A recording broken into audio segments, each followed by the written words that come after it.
नमस्कार, जनप्रभा सुपरफास्ट में आपका स्वागत है। मैं हूं हेमेंद्र सिंह। एक नजर डालते हैं आज की सुर्खियों पर। पीएम मोदी ने बड़नगर रेलवे स्टेशन की इमारत का किया उद्घाटन। गुजरात के इसी स्टेशन पर प्रधानमंत्री ने बेची थी चाय। प्रधानमंत्री मोदी ने 6 राज्यों के मुख्यमंत्रियों के साथ की बैठक। कहा, यूरोप में कोरोना केस का बढ़ना हमारे लिए चेतावनी। बोले, कुछ राज्यों में कोरोना के मामले फिर बढ़ना चिंता का विषय। हम तीसरी लहर के मुहाने पर खड़े हैं, ऐसे में सतर्कता बरतनी जरूरी। कांवड़ यात्रा पर सुनवाई के दौरान सुप्रीम कोर्ट का सख्त आदेश। कहा, सांकेतिक यात्रा पर दोबारा विचार करे यूपी सरकार। कोरोना के बीच केंद्र ने सुप्रीम कोर्ट में दाखिल किया हलफनामा। का गंगा जल लाने के लिए कांवड़ियों की आवाजाही पर लगे रोक। जमानत के बावजूद कैदियों की रिहाई में देरी पर सुप्रीम कोर्ट सख्त। कहा, जेल अधिकारियों तक आदेश तुरंत पहुंचाने की बने व्यवस्था। भाजपा अध्यक्ष जेपी नड्डा ने यूपी कार्य समिति की बैठक को किया संबोधित। बोले, पिछले 4 साल में देश का सबसे अग्रणी राज्य बना उत्तर प्रदेश। जेपी नड्डा ने पूर्ववर्ती सपा और बसपा सरकार पर साधा निशाना। बोले, कुछ साल पहले भ्रष्टाचार, अनाचार और माफिया का अड्डा था यूपी। भाजपा अध्यक्ष स्वतंत्र देव सिंह ने बूथ स्तर तक मजबूती का दिया मंत्र। बोले, टीकाकरण समेत अन्य योजनाओं की जानकारी लोगों तक पहुंचाएं कार्यकर्ता।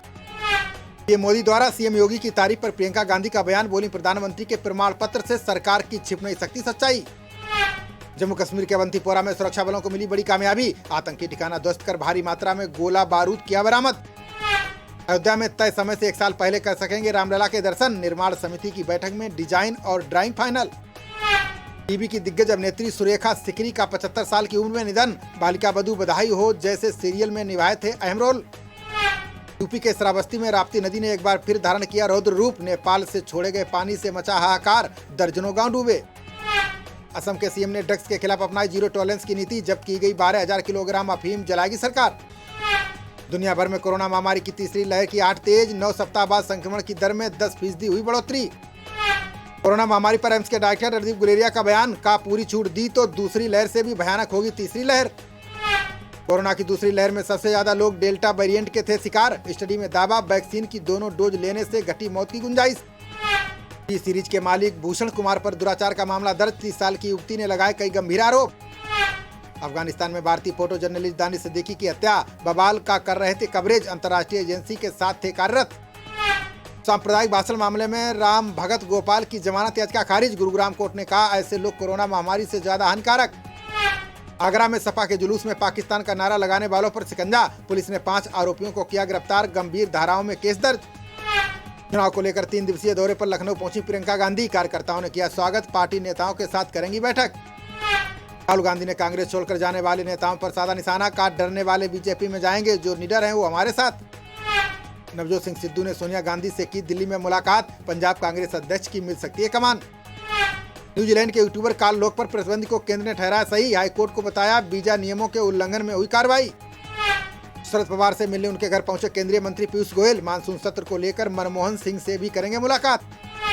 मंगलुरु हवाई अड्डे पर 34,46,000 का सोना जब्त। सीमा शुल्क अधिकारियों ने दुबई से आए 2 यात्रियों को किया गिरफ्तार। ईडी ने देशमुख के खिलाफ धन शोधन मामले में की बड़ी कार्रवाई। देशमुख सहित अन्य लोगों की 4 करोड़ 20 लाख रुपए की संपत्ति कुर्क। विदेश सचिव हर्षवर्धन श्रृंगला ने एंटोनियो गुतारेस से की मुलाकात। अफगानिस्तान और म्यांमार समेत कई महत्वपूर्ण विषयों पर हुई चर्चा। केशव प्रसाद मौर्य ने 2022 में फिर प्रचंड जनादेश पाने का किया दावा। बोले, सपा सरकार में यूपी आने से डरते थे उद्योगपति। राजस्थान के स्वास्थ्य मंत्री डॉक्टर रघु शर्मा ने जनसंख्या नीति का किया समर्थन। बोले, आबादी कम करने के लिए अपनानी होगी हम दो हमारा एक की नीति। हिंद प्रशांत क्षेत्र में भारतीय नौसेना के साथ युद्ध अभ्यास करेगा ब्रिटेन। सबसे बड़े विमान वाहक पोत क्वीन एलिजाबेथ ने हिंद महासागर में किया प्रवेश। दिनेश त्रिवेदी के इस्तीफे से खाली हुई राज्यसभा की सीट पर उपचुनाव की घोषणा। पश्चिम बंगाल विधानसभा में 9 अगस्त को डाले जाएंगे वोट। मोकड़मार्ग पर सुरंग से हुए भूस्खलन से ट्रेन सेवा प्रभावित। कुलशेखर पड़िल मार्ग पर मलबा हटाए जाने का काम जारी। जल्द पूरा होगा बच्चों के लिए कोरोना टीका का क्लिनिकल परीक्षण। केंद्र सरकार ने दिल्ली हाईकोर्ट में जारी की स्थिति रिपोर्ट। भारत और बांग्लादेश के विदेश मंत्रियों ने ताशकंद में की मुलाकात। एस जयशंकर ने द्विपक्षीय सहयोग को और मजबूत करने की दोहराई प्रतिबद्धता। सिद्धू के पंजाब अध्यक्ष बनने की कवायद पर मनीष तिवारी ने पेश किया आंकड़ा। बोले, किसी हिंदू को दी जाए प्रदेश अध्यक्ष की जिम्मेदारी।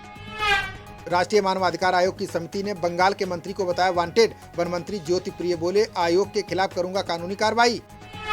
अलीगढ़, हाथरस, कासगंज, ललितपुर, महोबा और श्रावस्ती संक्रमण से मुक्त। 24 घंटे के दौरान 38 जिलों में सामने नहीं आया एक भी मामला। असम में 3.4 तीव्रता के महसूस किए गए भूकंप के झटके। आधिकारिक बुलेटिन में किसी के हताहत होने की खबर नहीं।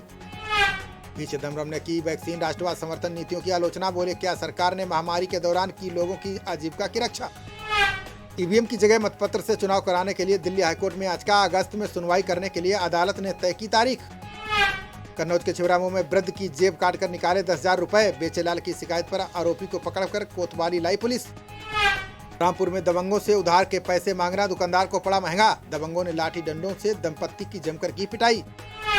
मृतक बहन को न्याय दिलाने के लिए दर दर भटक रहा भाई, दहेज लोभियों के खिलाफ जिलाधिकारी से लगाई न्याय की गुहार।